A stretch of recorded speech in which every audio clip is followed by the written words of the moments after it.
हम लाते हैं top news, आपके फेवरेट टॉक शोज और अनलिमिटेड एंटरटेनमेंट सिर्फ यूट्यूब पर। अगर आपने अभी तक हमारा चैनल सब्सक्राइब नहीं किया तो अभी सब्सक्राइब करें और बेल आइकॉन को क्लिक करके हमारी लेटेस्ट वीडियोस के बारे में अपडेट जानें।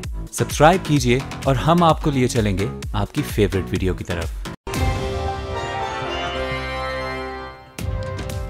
नैब लाहौर ने पीटीआई रहनुमा अब्दुल अलीम खान को कल तलब कर लिया। नैब तर्जुमान के मुताबिक अलीम खान को ऑफशोर कंपनी की तहकीकात के लिए बुलाया गया है।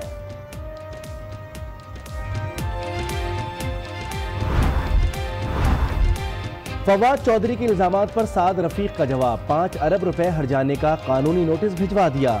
14 दिन में माफी मांगने का अल्टीमेटम भी दे दिया। आशियान इकबाल हाउसिंग स्कैंडल के मुल्जिम शाहिद शफीक का 1 रोजा रिमांड मंजूर, कल नैब अदालत में पेश किया जाएगा। नवाज शरीफ की चोरी पकड़ी गई तो कहने लगे मुझे क्यों निकाला। रोटी कपड़ा और मकान वाले जरदारी ने अपनी जेबें भरी। वजीर आला खैबर पख्तूनख्वा परवेज खटक के मुखालफिन पर वार, कहा 2018 में सूबाई और कौमी असेंबली दोनों के इलेक्शन लड़ूंगा। नवाज शरीफ को अवाम के दिलों से कोई नहीं निकाल सकता। जुलाई में अवाम की अदालत लगेगी तो सादिक और अमीन का फैसला हो जाएगा। अमीर मकाम का सवात में जलसे से खिताब, कहा खोखले नारे लगाने वाले अवाम के समंदर में बह जाएंगे।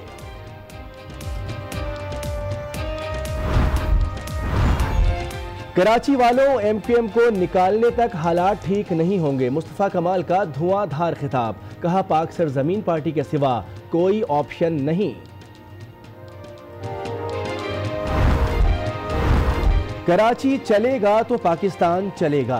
सदर ममनून की ताजिर बिरादरी से मुलाकात, मसाइल के हल की यकीन दहानी, कहते हैं सियासी बेचैनी जल्द खत्म हो जाएगी।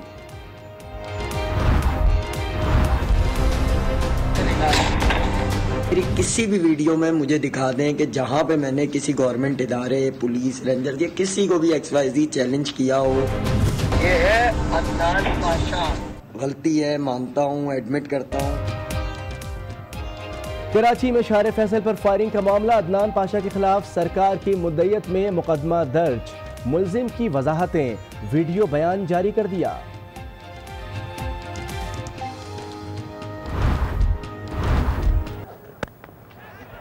Where's he gone? It's gone straight up in the air. It's an That's in the air. Not sure to be taken, will it? Yes, it is. Dubai में पाकिस्तान सुपर लीग के दिलचस्प मुकाबले जारी। इस्लामाबाद यूनाइटेड के खिलाफ मुल्तान सुल्तान्स मुश्किलात का शिकार, 4 खिलाड़ी पवेलियन लौट गए।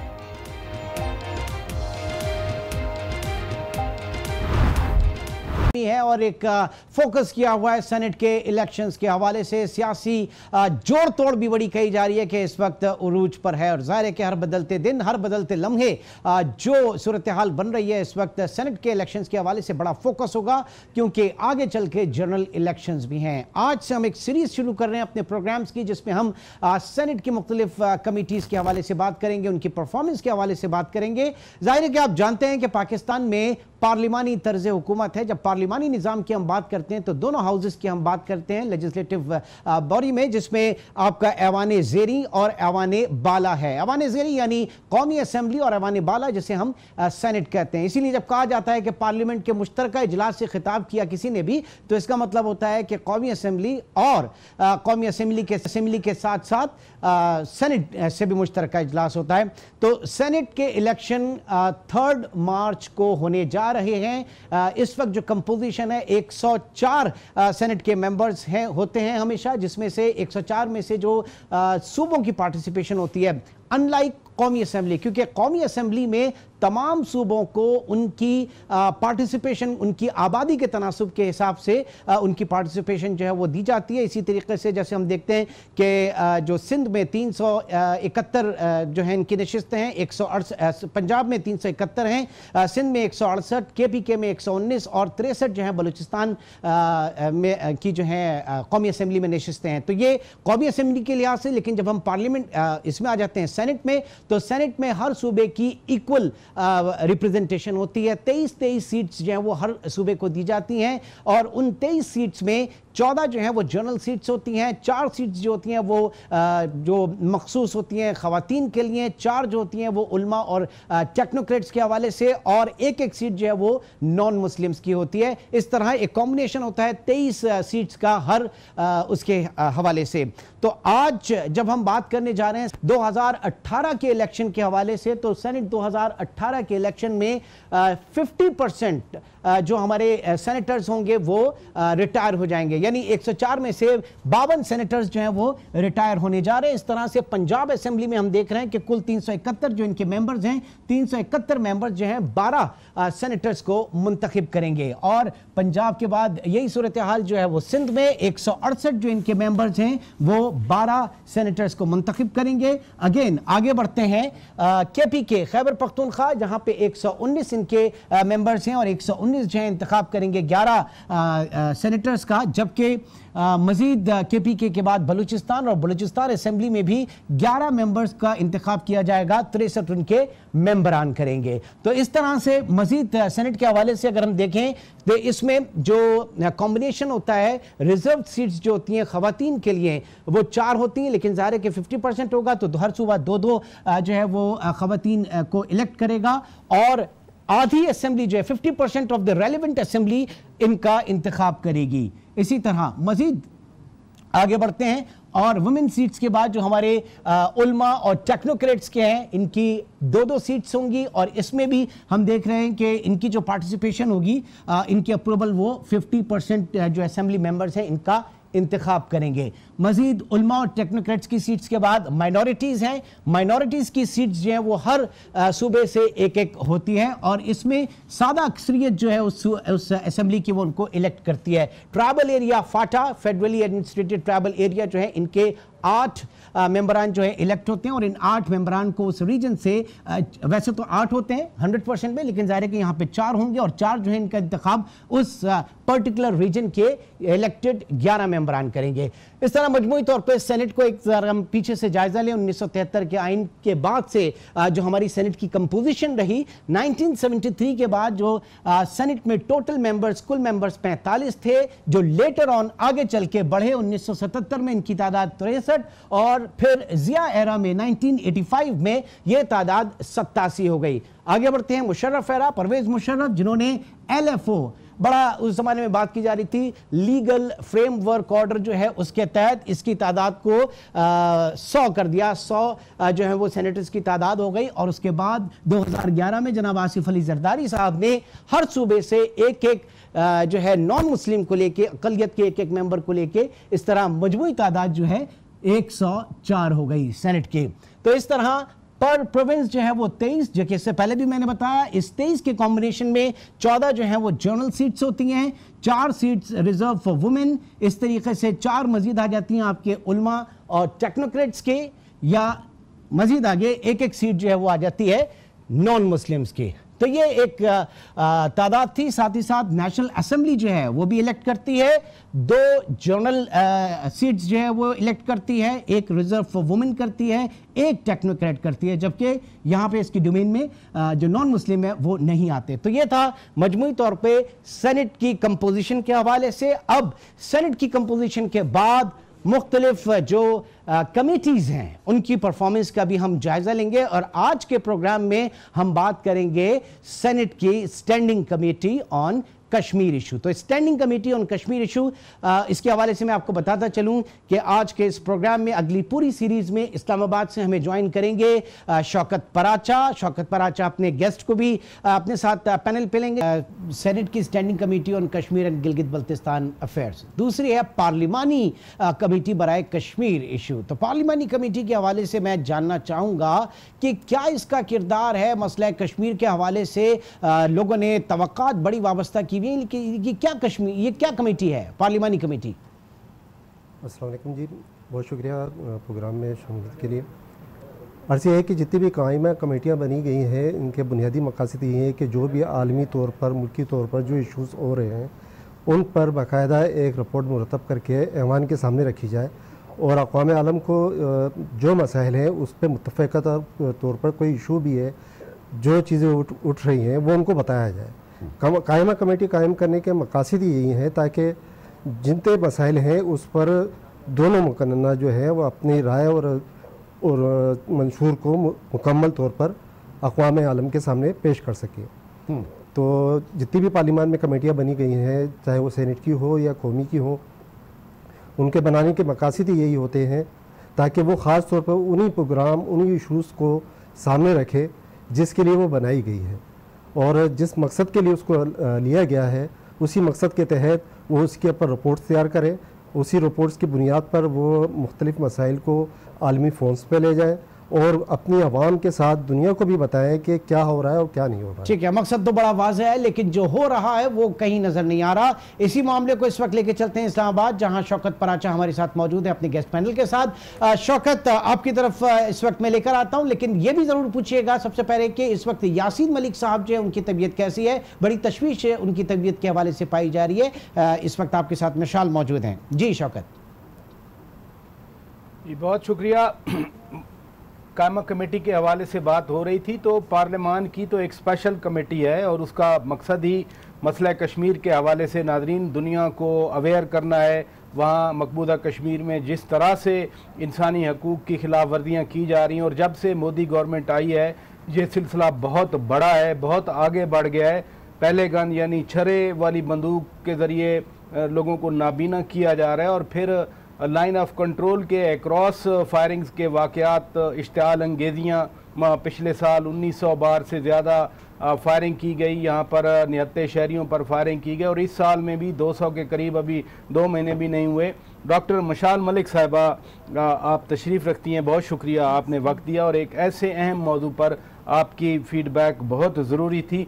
सबसे पहले तो जो क्वेश्चन आया यासीन मलिक साहब की तबीयत के हवाले से, हम भी बड़े रंजीदा थे कि उनको इलाज के लिए बाहर नहीं भेजने की इजाज़त दे रही भारतीय हुकूमत। आपका शायद रब्ता होता हो तो सबसे पहले तो उनकी तबीयत के बारे में अगर हमारे नाज़रीन को बता सकें। जी अस्सलाम वालेकुम, थैंक यू। आपका जो कंसर्न है, हालत उनकी काफ़ी वीक है और अभी हाल ही में वो फिर हॉस्पिटलाइज हुए थे क्योंकि जेल में जब भी वो जाते हैं, क्योंकि उनका मतलब 4 दिन जेल है तो 1 दिन रिलीज होते हैं, तो वहाँ पे जो उनको खाना दिया जाता है, मेडिसिन नहीं दी जाती, अनहाइजीनिक एनवायरनमेंट होती है, ओपन लैट्रिन्स होती हैं, तो वहाँ से वो कैच कर लेते हैं infection. Urinary tract infection regularly होता है। फिर खाने में भी वो डाउटफुल पॉइजनस किस्म का चीज़ें निकलती हैं क्योंकि बाद में इतनी क्रॉनिक उनको फूड पॉइजनिंग होती है कि स्टमक वॉश करानी पड़ती हैं। और फिर लाइफ सेविंग ड्रग्स नहीं उनको वो देने दे रहे क्योंकि उनका ऑलरेडी खुराक मिल रही है, अच्छी नॉर्मल खुराक भी नहीं मिल रही है, दवाइयाँ नहीं मिल रही उनको लाइफ सेविंग ड्रग्स हैं। एक तो होता है ना कि कोई बीपी की दवाई हो या शुगर की हो, ये तो लाइफ सेविंग है क्योंकि इनका आर्टिफिशियल वाल्व है, उसको ऑपरेट मशीन होती है, उसको ऑपरेट करने के लिए एक क्वांटिटी ब्लड थिनिंग की ज़रूरत है। एक दिन भी ऐसा पेशेंट ना ले, उसको ब्लड क्लॉटिंग होती है, डेथ हो सकती है। तो ये ब्लड क्लॉट्स जो इनके हो गए इतने ज़्यादा, जिसकी वजह से फिर इनको हॉस्पिटलाइज किया गया और इनको क्लॉट्स निकाले गए। तो ये तो मौजज़ा है दैट उनकी जान इस वक्त बची हुई है, उनकी कोई एक्सेप्शनल विल पावर है, बट अदरवाइज इंडिया ने कोई कसर नहीं छोड़ी है to kill him, to wipe him out. चले हम उनकी सेहत की दुआ करते हैं। ये बताइए, बैक टू द टॉपिक, हमारी पार्लियामान की एक बाकायदा स्पेशल कमेटी है। आल्दो हर डिपार्टमेंट जो गवर्नमेंट का है वो उतना ही हर पाकिस्तानी कंसर्न्ड है जितना कोई और हो। जिस तरह से इन 3-4 सालों में वायलेंस में इजाफा किया गया है, सिक्योरिटी फोर्सेस वहाँ पर मार रही हैं और दफ्तर खारजा बार बार कहता है कि वहाँ स्टेट टेररिज्म हो रहा है अगेंस्ट दीज इनोसेंट कश्मीरीज़। तो क्या आपकी बुनियादी तौर पर तवक्कुआत क्या है हमारी पार्लियामेंट से? आप मुतमईन हैं जो किरदार हमारी पार्लियामेंट मसला कश्मीर को उजागर करने के लिए अदा कर रही है? देखिए, सबसे पहली बात तो ये है कि जब तक कि वॉर फुटिंग पे पॉलिसीज़ नहीं बनेंगी, पाकिस्तान की एक कांस्टेंट वॉर फुटिंग पॉलिसी होनी चाहिए कश्मीर के ऊपर। UN का सिग्नेटरी है पाकिस्तान, वो right to plebiscite, right to self determination के लिए आवाज़ उठाता है, लीगली भी उसका बनता है। मगर जब बात आती है कमेटीज़ की, या फॉरेन मिनिस्टर तो था ही नहीं पाकिस्तान के, जिस तरह की कोई एक्टिव फॉरेन मिनिस्टर हो, और सबसे बड़ा पाकिस्तान का फॉरेन मसला ही कश्मीर का है जिसको उजागर करना की बहुत सख्त ज़रूरत है। एंड जहाँ तक कमेटी की बात है, ये तो अंडर स्टेट होनी चाहिए, जो मैं पहले भी कहती रहती हूँ कि ये सिर्फ एक मौलाना साहब की बात नहीं है। जो जिसकी हुकूमत आती है उसका जो मूड होता है कश्मीर के ऊपर बैक बर्नर पे, फ्रंट बर्नर पे करने, या जो भी उनके फॉर्मूलाज होते हैं, फिर वही लाइन लेती है कमेटी। इसके ऊपर एक फिक्स्ड पॉलिसी हो, यूएन रेजोल्यूशंस पे काम करना है इस कमेटी ने और मॉनिटर करना है। इसका जो TORs हैं इसके, अगर वही निकालें, इतने वो सिंपल हैं और स्ट्रेट फॉरवर्ड है कि कमेटी स्पेशल क्यों है। इसलिए है कि 24/7 इसने मॉनिटर करनी है ह्यूमन राइट्स की जो वहाँ पे सिचुएशन है, साथ ही साथ इसको इंटरनेशनलाइज करना है। ह्यूमन राइट की बात भी कर रही हैं। यूएन ह्यूमन राइट्स काउंसिल का इजलास अभी परसों से शुरू हो रहा है, 26 से जनीवा में। 1 महीने का ये इजलास होता है, फिर जून में होता है, फिर सितंबर में जाके होता है। 2018 का ये पहला इजलास होगा।